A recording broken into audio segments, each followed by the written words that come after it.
Hello नमस्कार साथियों, आप सभी का स्वागत है आज की इस ऑनलाइन क्लास में। अपने लास्ट जो वीडियो था वो साइकोलॉजी पे लाए थे और आज है साइंस के इंपॉर्टेंट क्वेश्चन। पीवाईक्यूज क्वेश्चन है, सभी पिछले सालों की भर्ती परीक्षाओं में आए हुए प्रश्न है।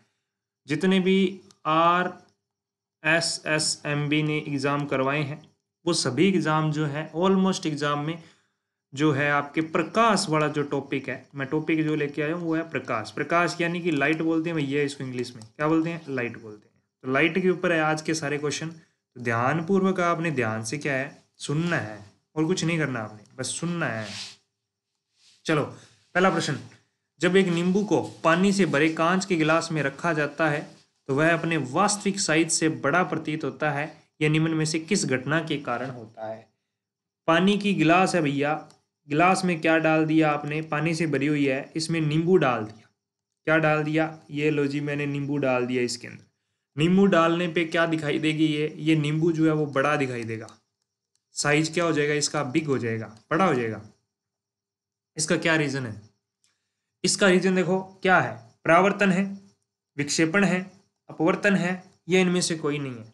देखो, परावर्तन क्या होता है? कोई प्रकाश किरण एक माध्यम से चलती हुई उसी माध्यम में वापस चली जाती है, यानी एक माध्यम से टकराकर उसी माध्यम में वापस लौट जाती है, या किसी सतह से टकराकर उसी माध्यम में लौट जाती है, तो इसे प्रकाश का परावर्तन कहते हैं।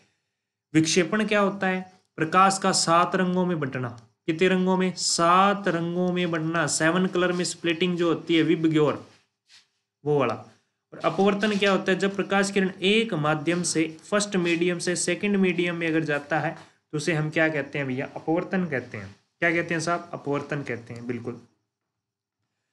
अब आपके पास में जो है परावर्तन के जो एग्जाम्पल है उसमें तो अपने क्या कहेंगे? दर्पण जो है वो परावर्तन पर आधारित है, ठीक है। लेंस जो है, लेंस के ऊपर जो आधारित है, लेंस जो है वो आपके अपवर्तन पर आधारित है। लेंस किस पर आधारित है? अपवर्तन पर आधारित है, ठीक है।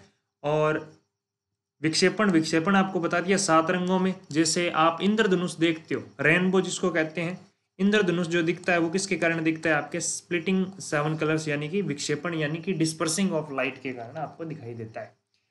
अब अपने बात करते हैं इस क्वेश्चन का। नींबू बड़ा दिखाई देता है क्योंकि प्रकाश का क्या हो रहा है? अपवर्तन हो रहा है। ऑप्शन नंबर 3 जो है वो इसका करेक्ट आंसर होगा। अच्छे से याद रखना इस चीज को, ठीक है। इसके अलावा और भी एग्जाम्पल कह सकते हो, जैसे पानी से भरी हुई बाल्टी का थल्ला यानी या पेंदा जो होता है वो ऊपर उठा हुआ दिखाई देता है। ये गिलास में सिक्का डाला हुआ है तो वो सिक्का जो है ऊपर उठा हुआ दिखाई देता है। ये सारे के सारे अपवर्तन के उदाहरण है। इंद्रधनुष दिखाई देना या पानी की फुहारे जो है उनमें 7 रंग दिखना, ये विक्षेपण है। परावर्तन के कारण क्या होता है? परावर्तन के कारण आप दर्पण है वो उसका यूज कर सकते हो। आगे बात करते हैं अपने नेक्स्ट सेकंड क्वेश्चन। अच्छा क्वेश्चन है सेकंड भी, और ये राजस्थान पुलिस कांस्टेबल में आया हुआ है 2018 के अंदर। जब प्रकाश एक माध्यम से दूसरे माध्यम में प्रवेश करता है तो प्रकाश किरण के मुड़ने की प्रक्रिया को क्या कहा जाता है? एक माध्यम से दूसरे माध्यम में प्रवेश करता है तो उसी दिशा में वापस लौट जाता है। अभी बताया था आपको, क्या होता है? परावर्तन होता है। क्या होता है? परावर्तन। प्रकीर्णन होता है, प्रकाश की किरणें जो है, जैसे ये कोई पार्टिकल है, छोटे छोटे कण है, ऐसे करके बहुत छोटे छोटे कण है, इनके ऊपर जब प्रकाश की किरण आके गिरती है, रे ऑफ लाइट जो है इंसिडेंट होती है, तो वो सभी संभव दिशाओं में क्या हो जाती है? फैल जाती है। इसी को क्या कहते हैं? प्रकीर्णन कहते हैं, स्प्लिटिंग। क्लियर? तो नेक्स्ट क्वेश्चन तीसरा है अपना, PSI 2007 के एग्जाम में आया हुआ प्रश्न है ये। प्रकाश के निम्न में से किस घटना के कारण जल से भरे बर्तन के पेंदे में सिक्का ऊपर उठा हुआ दिखाई देता है? अभी बताया था, जस्ट थोड़ी देर पहले बताया था, अपवर्तन के कारण होता है भैया। किसके कारण? अपवर्तन के कारण। देखो मैं थोड़ा फास्ट चलूंगा क्योंकि अपने सिर्फ क्वेश्चन देखने हैं कि पिछले सालों में पेपर आया कैसा है, आपको आइडिया हो जाए कि हमें किस टाइप से तैयारी करनी है, कैसे प्रश्न अपने को जो है पेपर में पूछे जाते हैं, ठीक है। अगला प्रश्न जो है RS के एग्जाम में आया हुआ है, RS प्री 2007 में आया हुआ प्रश्न है, बहुत अच्छा प्रश्न है। RS अधिकारी वाला पेपर है। हमें वास्तविक सूर्योदय कुछ मिनट पूर्व ही दिखाई देना, कुछ मिनट पूर्व ही सूर्य दिखाई देने का क्या कारण है? तो इसका जो कारण है, प्रकाश का प्रकीर्णन है, प्रकाश का विवर्तन है, पूर्णांतरिक परावर्तन है, या प्रकाश का अपवर्तन है। तो इनमें से अगर अपने देखें तो प्रकाश का क्या होता है जी? प्रकीर्णन होता है। क्या होता है जी? प्रकीर्णन होता है, उसके कारण अपने ये दिखाई देता है। नेक्स्ट क्वेश्चन जो है वो है तरणताल। तरणताल क्या होता है जी? आपका स्विमिंग पूल होता है। क्या होता है? स्विमिंग पूल जो है वास्तविक गहराई से कम गहरा दिखाई देता है, यानी थोड़ा ऊपर उठा हुआ दिखाई देता है। तो अपनी एक बात कर चुके हैं कि जैसे कांच का गिलास है, ये कोई गिलास है, इस गिलास में पानी भरा हुआ है, तो इस पानी के अंदर अगर सिक्का डाला हुआ है ना, तो वो सिक्का ऊपर उठा हुआ दिखाई देता है। किसके कारण दिखाई देता है? अपवर्तन। अपवर्तन बोले तो क्या होता है? रिफ्रैक्शन होता है। क्या होता है जी? रिफ्रैक्शन होता है भैया। ये क्या होता है? रिफ्रैक्शन होता है। तो ये रिफ्रैक्शन यानी प्रकाश का क्या हो रहा है जी? अपवर्तन हो रहा है। ऑप्शन नंबर 1 जो है वो सही हो जाएगा। अगला प्रश्न देखो, रात में तारे झिलमिलाते हैं या टिमटिमाते हैं, एक ही बात है। Twinkling of star, twinkling of star के बारे में पूछ रहा है भैया। तो वे प्रकाश को रुक रुक कर उत्सर्जित करते हैं? नहीं है। तारों का वातावरण जो रुक रुक कर अवशोषित, ये भी सही नहीं है। पृथ्वी का वायुमंडलीय प्रकाश को रुक रुक कर, ये भी गलत है। लास्ट ऑप्शन जो है वो आपका सही है, क्योंकि वायुमंडल में वायु का अपवर्तनांक बदलता है, यानी रिफ्रैक्टिव इंडेक्स जो है, रिफ्रैक्टिव रिफ्रैक्टिव जो इंडेक्स है वो क्या होता है भाई साहब? चेंज होता है। वो क्या होता है? Refractive index will be changed then जो आपके स्टार है वो क्या देते हैं? ट्विंकलिंग करते हुए दिखाई देते हैं। नेक्स्ट क्वेश्चन जो पटवारी के अंदर पूछा हुआ है, बहुत अच्छा क्वेश्चन है। अच्छा, ये क्वेश्चन एक अलग रह गया ऊपर। क्वेश्चन 7 नंबर ये है, मृग मरीचिका के दिखाई देने का कारण है। मृग मरीचिका, मरीचि जो है वो किसके कारण दिखाई देती है? ये क्वेश्चन है अपना। तो मृग मरीचिका जो दिखाई देती है वो किसके कारण है? वायुमंडलीय अपवर्तन के कारण है, प्रकाश के प्रकीर्णन, या पूर्ण आंतरिक परावर्तन, या विवर्तन। तो इसका जो आंसर होगा वो पूर्ण आंतरिक परावर्तन होगा। यानी कि प्रकाश की किरण जो है जैसे एक माध्यम से दूसरे माध्यम में प्रवेश करती है, जब अपने क्या है ये इंसिडेंट एंगल ऑफ इंसिडेंस है, ये एंगल ऑफ क्या है? रिफ्लेक्शन है, रिफ्रैक्शन है। जैसे जैसे मैं इंसिडेंट एंगल को बढ़ाऊंगा, रिफ्रैक्शन एंगल जो है वो भी इंक्रीज होगा। एक ऐसी लिमिट आएगी कि जैसे ही मैं इसको थोड़ा और इंक्रीज करूंगा, तो ये क्या होगा? ये आपके इसके परपेंडिकुलर चल जाएगा। इस समय जो आपका आई होगा वो क्रिटिकल एंगल होगा, क्रांतिक कोण कहलाएगा। क्या कहलाएगा? क्रांतिक कोण। और क्रांतिक कोण से अधिक मैंने कोण कर दिया ना, तो ये जो है उसी मीडियम में वापस आ जाती है। इसको कहते हैं टोटल इंटरनल रिफ्रैक्शन, यानी पूर्ण आंतरिक परावर्तन कहा जाता है भैया। इसका जो आंसर होगा पूर्ण आंतरिक परावर्तन होगा। इसके कुछ यूजेस भी हैं, एप्लीकेशन कह सकते हो या यूज कह सकते हो आप। वो है जैसे आपके एंडोस्कोपी जो होती है, एंडोस्कोपी एंडोस्कोपी जो आपकी होती है वो किसके कारण होती है? पूर्ण आंतरिक परावर्तन की घटना के ऊपर आधारित होती है। नेक्स्ट देखो, अगला क्वेश्चन जो है आपका 8 नंबर प्रश्न है, बहुत अच्छा प्रश्न है, इजी सा प्रश्न है। क्या है? पानी की टंकी ऊपर से देखने पर कम गहरी दिखाई। ये वही क्वेश्चन है, सेम ही क्वेश्चन है, बस एग्जाम्पल जो है ना उन एग्जाम्पल को आप रट लीजिएगा। एग्जाम्पल कौन कौन से है जी? परावर्तन का एग्जाम्पल हो जाएगा, और किसके हो जाएंगे जी? अपवर्तन के हो जाएंगे जी, और किसके हो जाएंगे जी? पूर्ण आंतरिक परावर्तन, पूर्ण आंतरिक परावर्तन। इंग्लिश मीडियम हो तो आप इसको रिफ्रैक्शन बोलते हो, रिफ्लेक्शन, इसको रिफ्रैक्शन बोलते हो, इसको टोटल इंटरनल रिफ्रैक्शन बोलते हो। ठीक है, तो ये आपका आंसर जो होगा वो क्या होगा जी? इसके अंदर अपवर्तन होगा, लास्ट वाला होगा। ऑप्शन नंबर डी जो है वो आपका सही होगा। अगला है, हीरे की चमक का क्या कारण है? हीरा जो चमकता है वो प्रकाश के व्यतिकरण से, ध्रुवण से, अपवर्तन से। देखो, ध्रुवण और व्यतिकरण आपके लेवल की घटना ही नहीं है, अपवर्तन भी इसमें नहीं हो रहा है, तो ऑप्शन 1 बच गया। कौन सा? प्रकाश का पूर्ण आंतरिक परावर्तन। अगला प्रश्न देखो, पीएसआई 2002 के अंदर आया हुआ प्रश्न है ये, अच्छा प्रश्न है ये। तो निर्वात में प्रकाश की चाल कितनी होती है? देखो, निर्वात में प्रकाश की चाल सर्वाधिक होती है। प्रकाश की चाल सर्वाधिक, यानी कि सर्वाधिक का मतलब होता है जी मैक्सिमम होता है साहब। क्या होता है जी? मैक्सिमम होता है। तो मैक्सिमम कहाँ होता है? तो मैक्सिमम जो होता है आपके कहाँ होता है? आपके मैक्सिमम जो होता है वो कहाँ होता है? आपके निर्वात में होता है। कहाँ होता है जी? निर्वात में। निर्वात बोले तो जी वैक्यूम, वैक्यूम में मैक्सिमम स्पीड ऑफ लाइट होती है। कितनी होती है? 3 × 10⁸ मीटर पर सेकेंड। यानी कि इसको क्या बोलोगे आप? 3 के आगे 8 जीरो लगा दो, 1 2 3 4 5 6 7 8। इसको क्या पढ़ोगे? 1 कई दहाई सैकड़ा हजार 10,000 लाख 10 लाख करोड़, 3 करोड़ मीटर प्रति सेकंड। एक सेकंड में 3 करोड़ मीटर चलता है। कौन चलता है जी? लाइट चलती है। लाइट यानी कि प्रकाश चलता है, ठीक है ना? लाइट यानी प्रकाश चलता है। तो इसका आंसर हो जाएगा ऑप्शन नंबर 1 सही हो जाएगा। अगला है, प्रकाश का वेग अधिकतम कहाँ होता है? स्कूल लेक्चरर 2016 में आया हुआ प्रश्न है, अच्छा प्रश्न है। कांच में होता है, निर्वात में होता है, वायु में होता है, पानी में होता है। तो सबसे ज्यादा कहाँ होता है? निर्वात में। देखो, इसके अंदर ये भी पूछ सकता था कि क्रम बताओ, किस में ज्यादा है किस में कम है।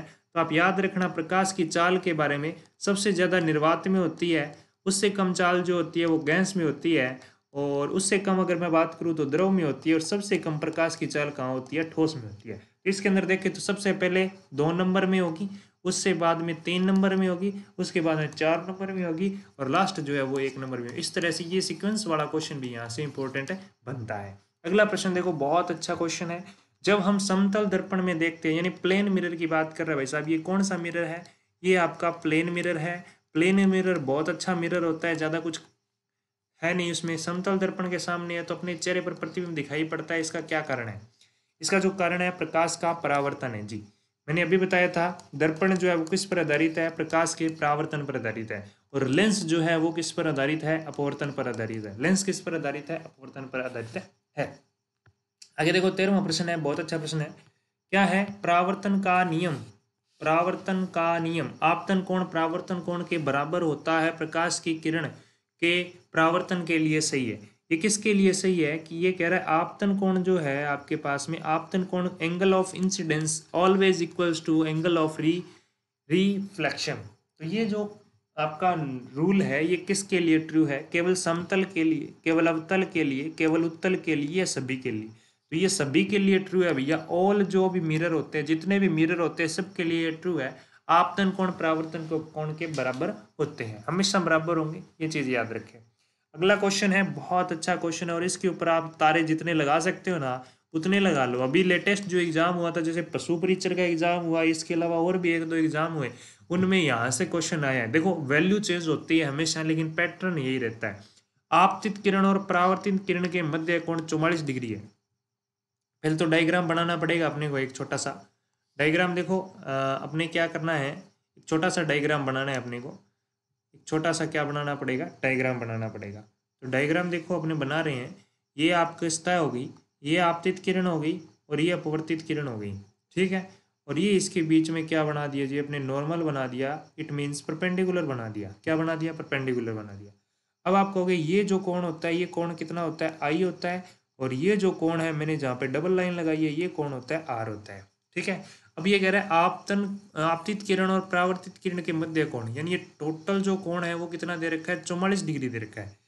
तो क्या पूछा है? तब परावर्तित किरण और परावर्तित सतह, परावर्तित किरण तो ये होगी, ये कौन सी किरण है? परावर्तित है। कौन सी है? परावर्तित है। और ये कौन सी सतह है? ये परावर्तित सतह है। इन दोनों के बीच में कोण पूछा, यानी ये वाला कोण जो है, ये वाला कोण जो है, ये आपसे पूछना चाह रहा है। तो आपको पता है ये टोटल जो है 44 है, 44 है, तो इसका हाफ ये 22 बचेगा और ये भी कितना बचेगा? 22 बचेगा। ये 22 है तो ये टोटल कितना था? 90 था। 90 में से 22 को टाटा बाय बाय कर दो तो कितना बचेगा भैया? 10 में से 2 गया, कितना बचा? 8। इधर 8 में से 2 गया, कितना बचा? 68 बच गया। कितना बच गया? 68 बच गया। 68 तो इसमें ऑप्शन ही नहीं है। 68 तो इसके अंदर क्या नहीं है जी? ऑप्शन ही नहीं है। तो एक बार वापस से देखो, परावर्तित किरण और परावर्तित सतह के बीच में तो भैया यही बनेगा। आप 90 में से 22 को घटा दोगे। 90 में से किसको घटा दोगे? 22 में को घटा दोगे, 68 डिग्री आपका कोण आएगा, जो कि इसमें ऑप्शन नहीं है।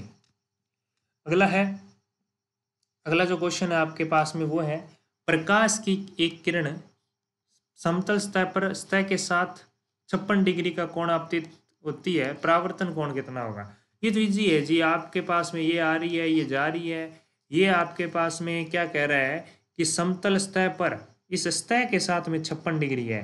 ये 56 है तो बाकी कितना बच गया? 90 में से 56 घटा दो, 10 में से 6 के कितना बच गया? 4 बच गया। इधर कितना बचा? 8। 8 में से 5 गया, कितना?